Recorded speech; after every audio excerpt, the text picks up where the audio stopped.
प्यारे बच्चों, good morning. मैं जयप्रकाश तिवारी, क्लास 8 हिंदी। इस वीडियो में हम लोग भाषा की पहचान के बारे में अध्ययन करेंगे और भाषा की पहचान में हमारा आज विषय होगा संज्ञा। सबसे पहले संज्ञा की परिभाषा से प्रारंभ करते हैं। तो जिस शब्द से किसी व्यक्ति, वस्तु, स्थान अथवा भाव का बोध होता है उसे हम संज्ञा कहते हैं। संज्ञा के भेद। संज्ञा के भेद, परिभाषा और पाठ से लिए गए उदाहरण। सबसे पहले व्यक्तिवाचक संज्ञा। व्यक्तिवाचक संज्ञा की परिभाषा है, जिस संज्ञा शब्द से किसी विशेष व्यक्ति, प्राणी, वस्तु या स्थान का बोध होता है उसे व्यक्तिवाचक संज्ञा कहते हैं। जैसे शरद, मौलश्री, बसंत, कोयल, भंवरा आदि। दूसरे पायदान पर आता है जातिवाचक संज्ञा। इसकी परिभाषा है, जिस संज्ञा शब्द से किसी प्राणी, स्थान या वस्तु की संपूर्ण जाति का बोध होता है उसे जातिवाचक संज्ञा कहते हैं। जैसे फूल, राक्षस, पक्षी, बगीचा, बच्चा आदि। इसके बाद आता है भाववाचक संज्ञा।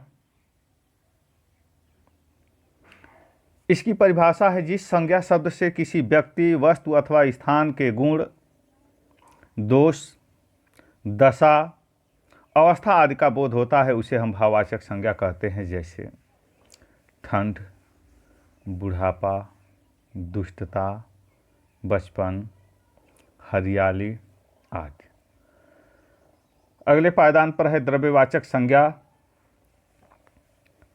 जिस संज्ञा शब्द से किसी द्रव्य या पदार्थ का बोध होता है उसे द्रव्यवाचक संज्ञा कहते हैं। जैसे पानी, दूध, तेल, सोना, चांदी आदि। समूहवाचक संज्ञा। जिस संज्ञा शब्द से किसी एक ही जात के व्यक्तियों अथवा वस्तुओं के समूह, झुंड या समुदाय का बोध होता है उसे समूहवाचक संज्ञा कहते हैं। जैसे भीड़, मंडली, समूह, कतार, लोग आदि। अब हम पढ़ेंगे संज्ञा का प्रयोग। कभी कभी व्यक्तिवाचक संज्ञाएं जातिवाचक संज्ञा की तरह भी प्रयोग की जाती हैं तथा जातिवाचक संज्ञा व्यक्तिवाचक संज्ञा की तरह प्रयोग की जाती हैं। अब व्यक्तिवाचक संज्ञा का जातिवाचक संज्ञा के रूप में प्रयोग। यह व्यक्तिवाचक संज्ञा किसी विशेष व्यक्ति का बोध न कराकर उस व्यक्ति जैसे गुण या दोष से युक्त सभी व्यक्तियों का बोध कराती है तो वह जातिवाचक संज्ञा बन जाती है। जैसे आज भी भारतीय समाज में हरिश्चंद्रों की कमी नहीं है। ख, रजत तो बिल्कुल जयचंद है। यहाँ हरिश्चंद्र और जयचंद व्यक्तिवाचक संज्ञाएं हैं, किंतु इन वाक्यों में इनका प्रयोग जातिवाचक संज्ञाओं के रूप में सत्यवादी तथा देशद्रोही के अर्थ में किया गया है। दूसरा है जातिवाचक संज्ञा का व्यक्तिवाचक संज्ञा के रूप में प्रयोग। जब जातिवाचक संज्ञा जात का बोध न कराकर किसी व्यक्ति विशेष का बोध कराती है तब वह व्यक्तिवाचक संज्ञा बन जाती है। जैसे बापू हमारे राष्ट्रपिता हैं।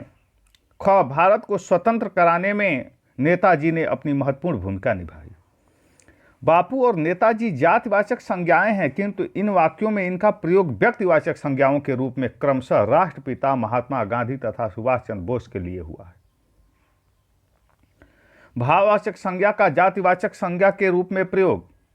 यद्यपि भाववाचक संज्ञा का प्रयोग एक वचन के रूप में होता है, लेकिन जब किसी भाववाचक संज्ञा का प्रयोग बहुवचन के रूप में होता है तब वह जातिवाचक संज्ञा का रूप ले लेती है। जैसे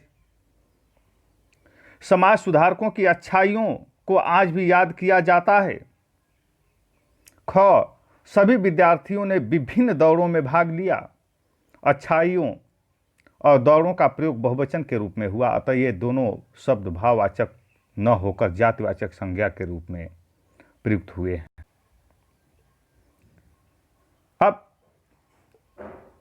विशेषण का जातिवाचक संज्ञा के रूप में प्रयोग। कभी कभी विशेषण का भी जातिवाचक संज्ञा के रूप में प्रयोग होता है, जैसे क, हमें कभी भी गरीबों को नहीं सताना चाहिए। ख, ग्रामीणों ने मिलकर घायल पथिक की रक्षा की।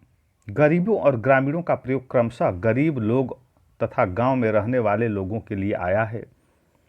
इस प्रकार यहाँ विशेषण का प्रयोग जातिवाचक संज्ञा के रूप में हुआ है। यह भी जाने भाववाचक संज्ञा की रचना कैसे होती है। भाववाचक संज्ञा की रचना कैसे होती है? सबसे पहले जातिवाचक संज्ञा सर्वनाम, विशेषण, क्रिया और अव्यय। जैसे जातिवाचक संज्ञा से राष्ट्र मूल शब्द से राष्ट्रीयता बना है। सर्वनाम अहम से अहंकार बना है। विशेषण निर्धन से निर्धनता और क्रिया दौड़ना से दौड़। अव्यय शब्द है ऊंचा से ऊंचाई। तो प्यारे बच्चों, इस वीडियो में बस इतना ही। फिर हम अगले वीडियो में मिलेंगे। धन्यवाद।